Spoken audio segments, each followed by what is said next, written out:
Magandang araw, mga ka-Lord Mill TV. Narito po tayo ngayon, 6 na metro sa layo ng ating kinatatayuan ngayon. Dito, eksakto, binaril ang ating pambansang bayani, si Dr. Rosel San.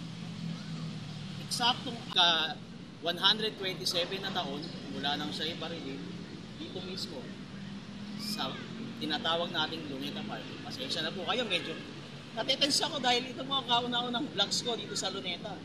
Actually, sa loob ng 43 years na paninirahan ko rito sa mundo, ngayon lamang ako nakapunta rito sa mismong lugar na to.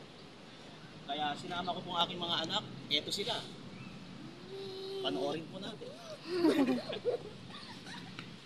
At ang camera naman ay ginagamit ng aking mismong anak, yung cellphone niya. Magpakita ka nga. Ayaw magpakita ng aking.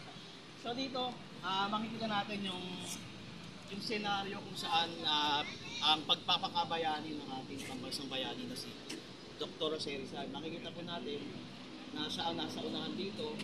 Yung mga nakatutok na baril sa kanya ng mga sundalong Pilipino.